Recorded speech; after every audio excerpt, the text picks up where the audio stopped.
gift that God gave us was the way Tion sounds, the way. There's a photograph that haunts the internet.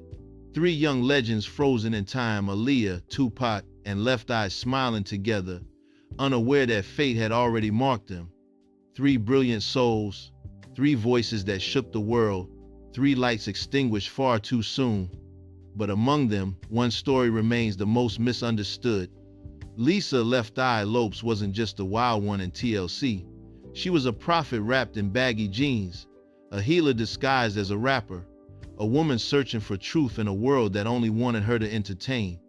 And on a dusty road in Honduras in 2002, that search came to a devastating end.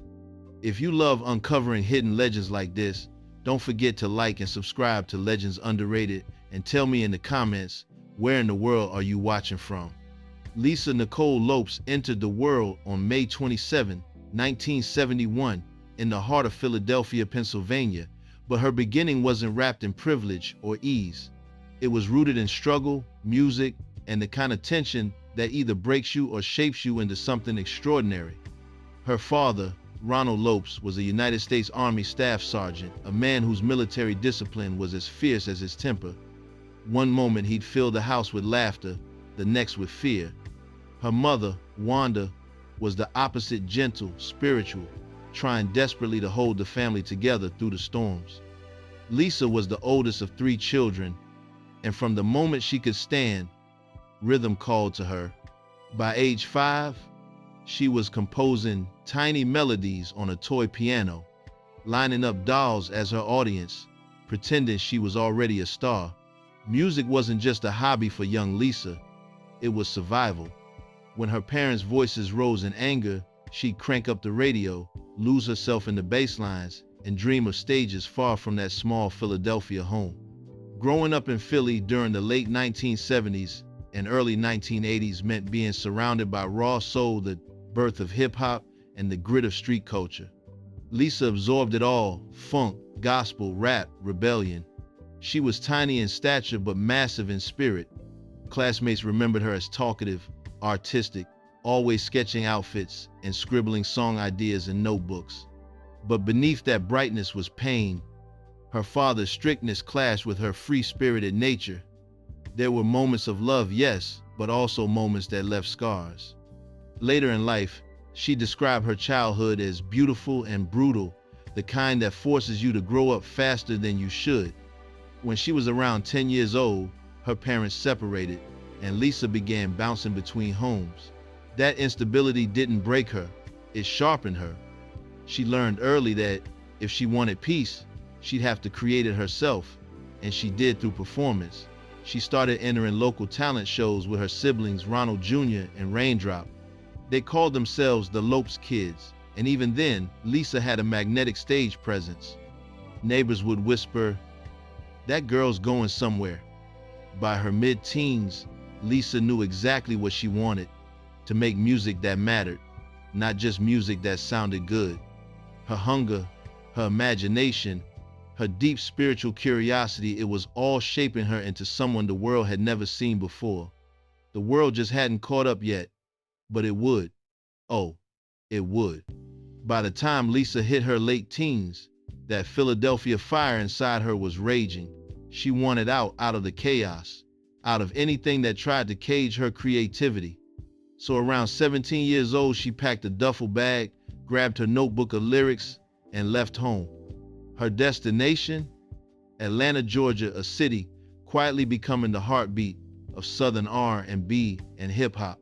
Atlanta in the late 1980s wasn't the glitzy music capital we know today. It was raw, hungry, and full of dreamers just like her. Lisa fit right in. She started performing at local clubs, hustling her way into a girl group called Second Nature. That's where her boldness caught the eye of Perry Pebbles Reed, a rising talent scout and producer married to music mogul L.A. Reid. Pebbles saw something in Lisa that couldn't be taught: a spark, a mix of confidence and chaos that was pure star power. She decided to build a new group around her, recruiting 2 other young women, Tion T-Bows Watkins and Rosanda Chili Thomas. Just like that, TLC was born. T for T-Bows, L for left eye, C for chili. But before the fame, Lisa was just trying to survive couch surfing, writing lyrics, chasing every open mic she could find. Her look stood out immediately. Baggy jeans, oversized glasses, that mischievous grin that said she knew something the world didn't. People started calling her Left Eye after she once complimented a guy on his nice left eye, and he playfully flipped it back to her. She laughed, owned it, and turned it into her identity. From then on, Left Eye wasn't just a nickname, it was a symbol of how she saw the world differently. Even before the fame hit, Lisa was deeply spiritual. Friends remember her burning incense in her tiny apartment, talking about dreams, numerology, and energy. She kept journals filled with affirmations, prayers, and sketches of ideas she wanted to manifest. She believed everything had a purpose, even pain. That mindset kept her grounded when others would have crumbled. And she didn't just dream about music, she studied it obsessively. She'd analyze Prince, Janet Jackson, Run, D, M, C, learning how they built their sound, how they moved, how they commanded attention. She was obsessed with creativity and authenticity. But behind all that ambition was loneliness. She missed her family, especially her younger siblings. In letters to friends, she'd admit she felt caught in between worlds, not home, not famous yet, just floating in that uncertain middle. Still, she never let it stop her. That girl from Philly, with notebooks full of rhymes and a heart full of faith, was on the edge of something massive. The world was about to meet Left Eye, and they weren't ready for what she was about to bring. TLC didn't just arrive, they exploded. From the very beginning, they weren't your typical R&B group. They had attitude, humor, and a message that hit like a freight train. Baggy clothes, condoms pinned to their outfits, colorful hats tilted just right. They were making statements before they even opened their mouths. They were here to break the rules, and Left Eye was the spark that held it all together. Their debut album, Oh, on the TLC tip, dropped in 1992 and hit like lightning. Songs like Ain't Too Proud to Beg and Baby Baby Baby showcased their range, Tebow's deep, sultry voice, Chili's smooth harmonies, and Left Eye's fiery, rapid-fire verses. People had never seen anything quite like them. They were young, funny, and unapologetically real, talking about safe sex and self-respect in a way that was cool, not preachy. Lisa instantly stood out. Her verses weren't just filler, they made the songs. That nasal, raspy tone, that playful confidence, it was pure Left Eye. She didn't sound like Queen Latifah, Salt and Pepper, or MC Lyte. She was her own lane entirely, but with fame came chaos. The group was constantly touring, doing TV appearances, juggling interviews. Lisa was still in her early 20s, navigating success she dreamed of but never fully prepared for. Then came Crazy Sexy Cool in 1994, the album that changed everything. It went 4 times platinum, spawned iconic hits like Creep and Waterfalls, and cemented TLC as one of the greatest groups of all time.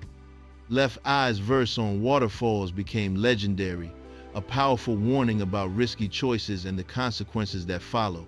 But even as TLC soared, Lisa's personal life was unraveling. She started dating Andre Rison, a star NFL wide receiver with the Atlanta Falcons. Their relationship was intense, passionate, public, and volatile.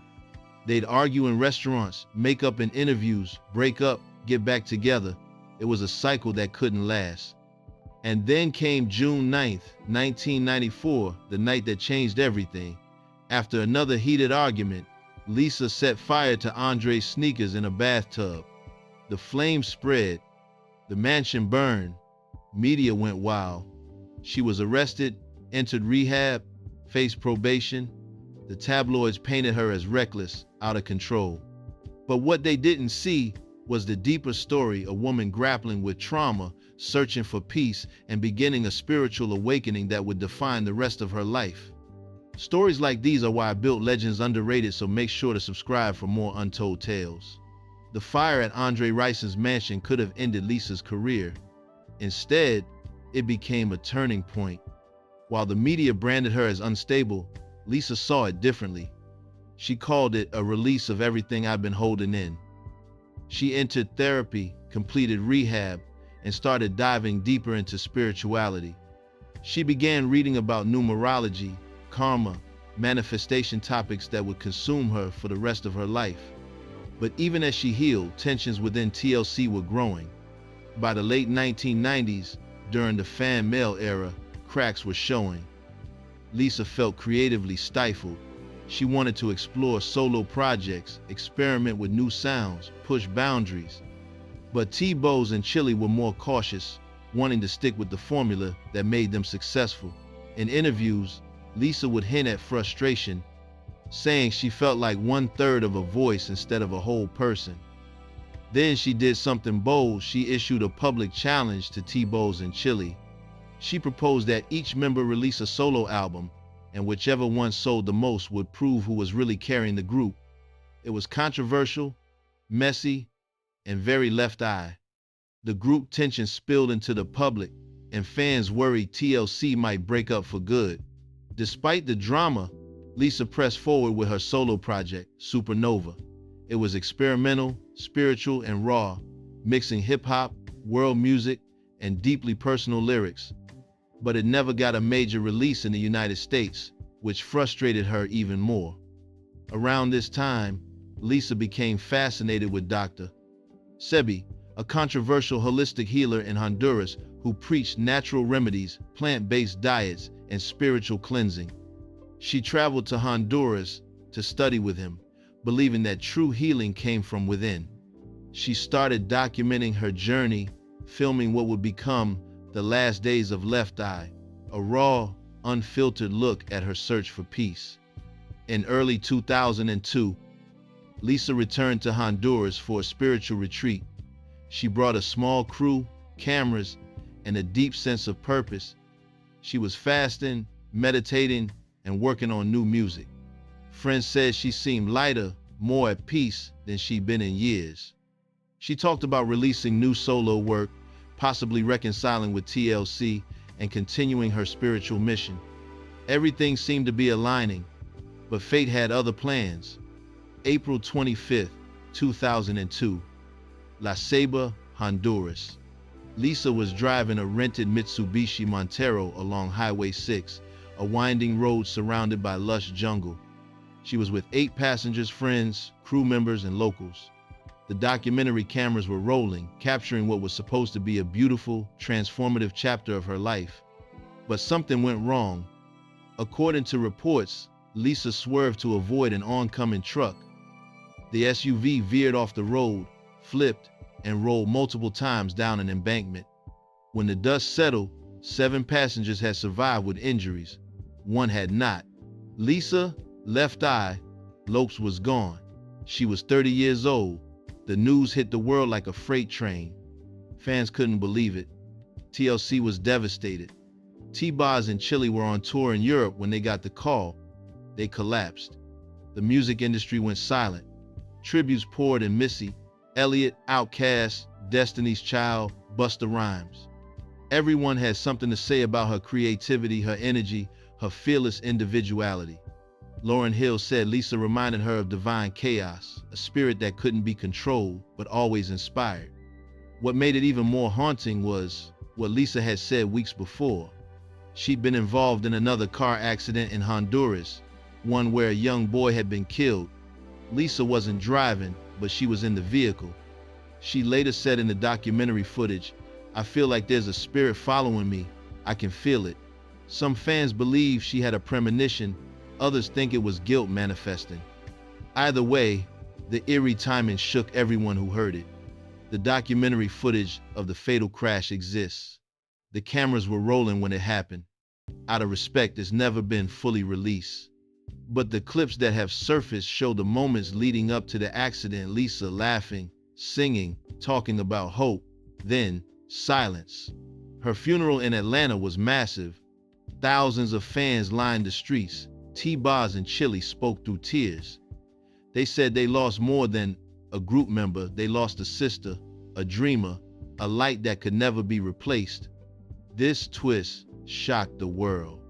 And if you never want to miss stories like this, subscribe to Legends Underrated today.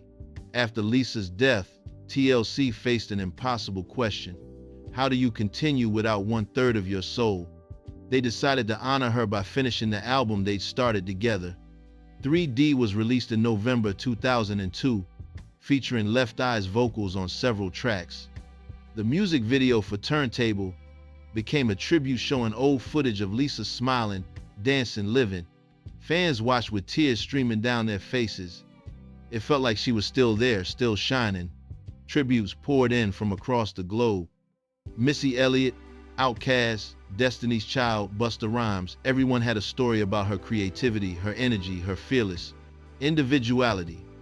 Lauryn Hill once said Lisa reminded her of divine chaos, a spirit that couldn't be controlled, but always inspired. And that's exactly who she was.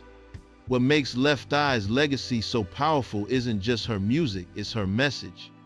She taught people that you could be spiritual and rebellious at the same time, that it's okay to question everything, fame, religion, even yourself, long before self-care or manifestation became pop culture buzzwords.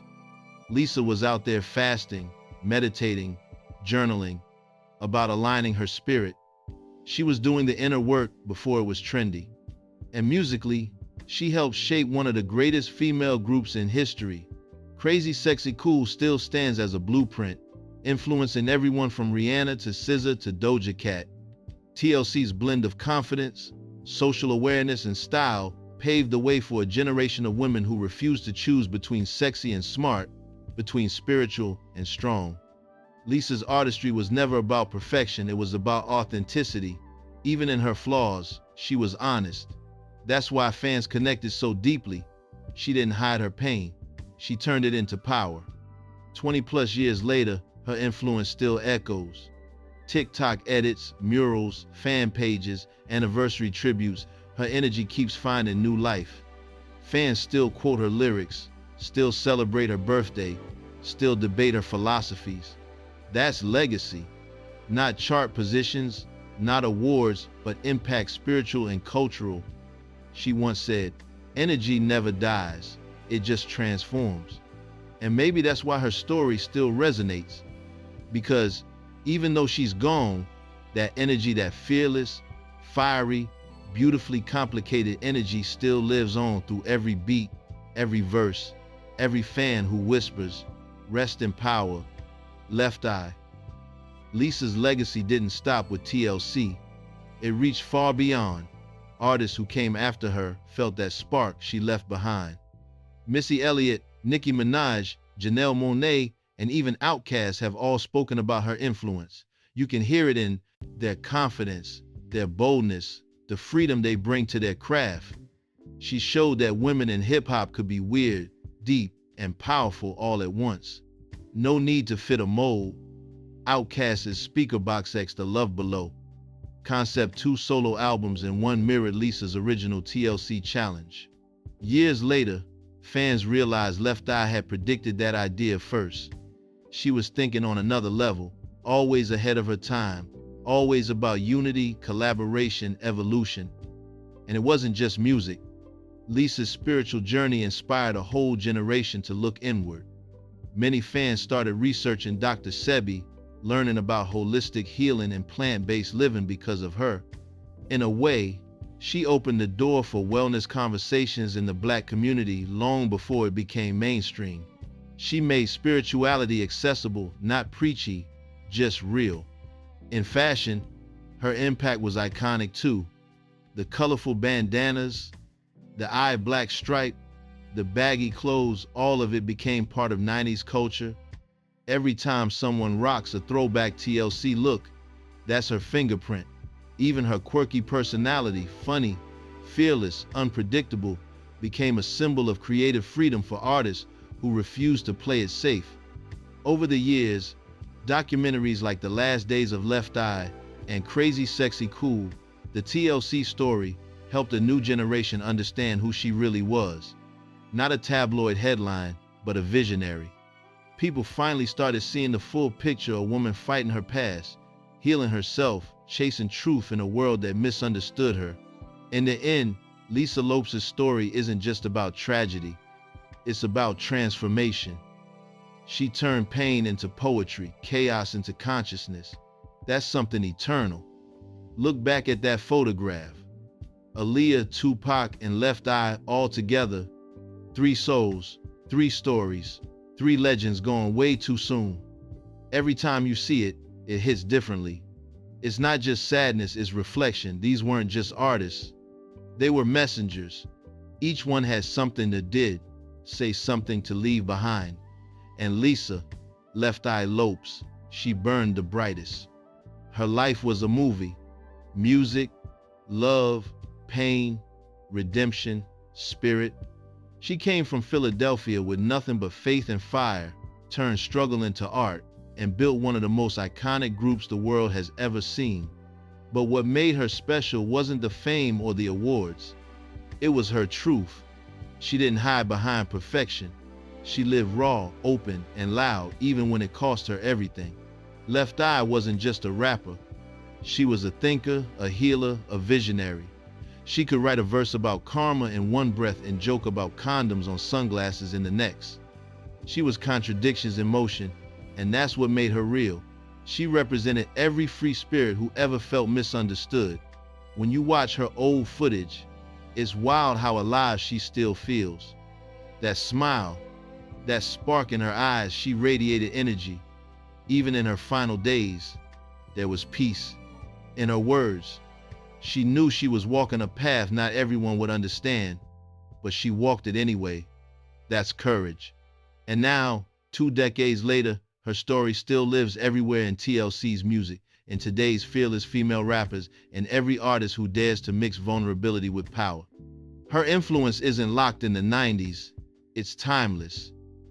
People still quote her lyrics, still feel her presence, still draw strength from her story. What's remarkable is how her message fits even more today. We live in a world obsessed with image, but Left Eye taught us that authenticity is the real revolution. She showed that healing yourself, mind, body, and soul is just as powerful as selling out arenas. It's easy to label her story as tragic, but when you really look at it, it's transformation. Lisa turned her life into a lesson. How to rise, how to fall, how to find peace in the middle of chaos. And maybe that's why people still feel her, because in some way, we're all chasing what she was searching for, meaning connection, purpose. She may have left at 30, but her impact, infinite. You can't measure it in years. You measure it in the lives she touched, the artists she inspired, the hearts she healed. So here's the truth. Lisa Left Eye Lopes wasn't just underrated, she was misunderstood. But time has a way of setting things right. People are finally giving her the love she always deserved. The lights may have dimmed, but her flame never died. It's in every beat, every bar, every fan who still whispers her name. So tell me, do you think Left Eye finally gets the respect she earned, or is she still one of the greatest stories never fully told? Drop your thoughts in the comments below. Either way, one thing's for sure, her body may be gone, but her spirit, still here, still shining, still inspiring, still Left Eye.